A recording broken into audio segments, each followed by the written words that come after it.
Number 10, Martin Hyde. Martin Hyde. Well, that was very good. It was hard to follow.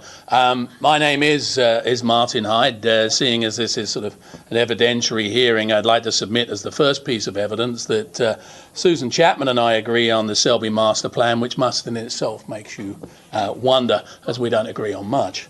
Wait a minute. Selby used the term facts over fiction in one of their many public relations pieces. So here are a few facts, because as John Adams famously said, they're stubborn things. Firstly, they don't have the same number of visitors as Moat or the Ringling Museum. They simply lay claim to hoping to have that number in a version of build it and they'll come. Kimley Horn, Selby's paid advisors, agree with their stated need for 486 car spaces based on these wish list guest projections, but people will agree with almost anything if you pay them enough, as evidenced by my hairdresser saying I look like a young Swedish boy every time she finishes cutting my hair.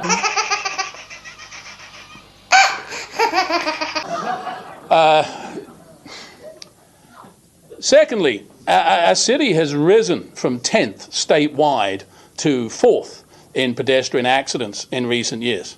Adding hundreds of cars driven by people who've been enjoying a libation, I can't think will help.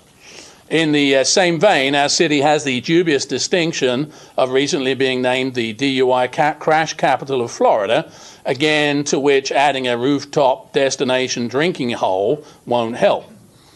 It's been mooted rather desperately by the CEO of Selby that P.F. Chang's is a comparable precedent, except it's 450 yards south of Orange, on Osprey, to the east of 41, separated by 6 lanes of traffic from the nearest neighbours, with no outside amplified music and less than 150 spaces.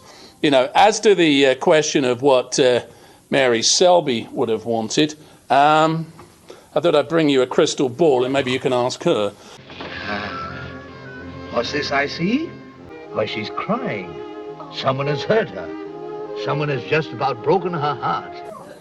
On noise, the recent permits for 100 decibels of sound, which exceeds the city code by 35 decibels, doesn't tell the whole story unless you're familiar with the decibel system. Every 10 decibels is twice as loud as the lower number. So 70 is twice as loud as 60 and 80 twice as loud as 70. 100 decibels is as loud as a jumbo jet 500 feet overhead or a jackhammer. When Selby talk about NIMBYs, one wonders how they'd feel if a runway was put at the end of their street several times a week. No, thanks. Please? No, thanks. A little one. Yeah, no, thanks.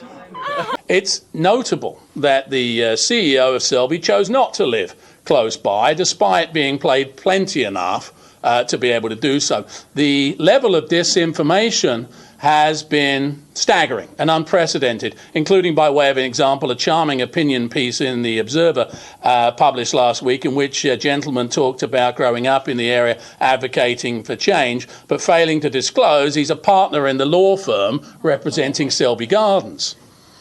The main and overriding issue here is supposed to be the overall public good. It is assuredly to the financial advantage of Selby Gardens, which is evidenced by the property appraiser having recently assessed them for property taxes for the first time, based on his assertion that they're already running commercial operations on the site.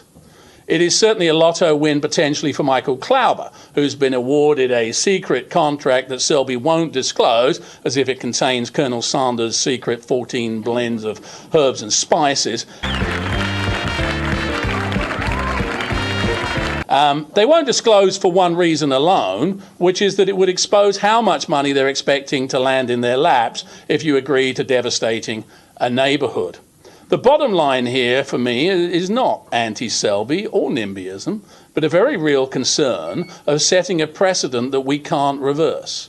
Once 75 or 80 or 83 feet is okay here, it will be legally difficult to deny anyone else, which flies in the face of the single most common comment that citizens make annually in county surveys, that they want the brakes put on development. The height limit is currently 35 feet, and Selby seek to increase this by nearly 50 feet, solely to make money. Money, money.